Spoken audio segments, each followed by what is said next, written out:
حدیث نمبر 3173۔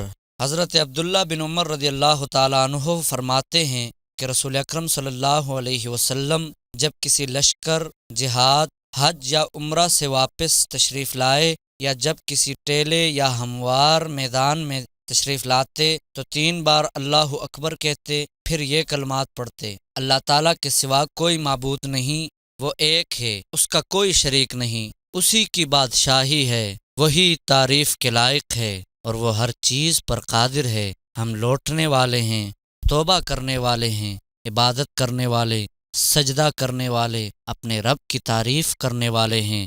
اللہ تعالیٰ نے اپنا وعدہ سچ کر دکھایا، اپنے بندے کی مدد کی اور تنہا تمام لشکروں کو بھگا۔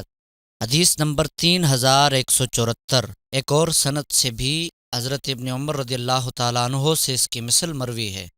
حدیث نمبر 3175۔ حضرت انس بن مالک رضی اللہ تعالیٰ عنہ فرماتے ہیں، میں اور حضرت ابو طلحہ رضی اللہ تعالیٰ عنہ رسالت مآب صلی اللہ علیہ وآلہ وسلم کے ساتھ واپس آ رہے تھے اور حضرت صفیہ رضی اللہ تعالیٰ عنہا آپ کے پیچھے آپ کی اونٹنی پر تھیں، حتیٰ کہ جب ہم ظہر المدینہ پہنچے تو آپ نے فرمایا، ہم لوٹنے والے ہیں، توبہ کرنے والے ہیں اور اپنی رب کی تعریف کرنے والے ہیں۔ آپ یہ کلمات مسلسل کہتے رہے حتیٰ کہ ہم مدینہ طیبہ پہنچ گئے۔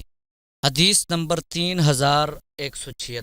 ایک اور سند سے بھی حضرت انس بن مالک رضی اللہ تعالیٰ عنہ سے اس کی مثل مروی ہے۔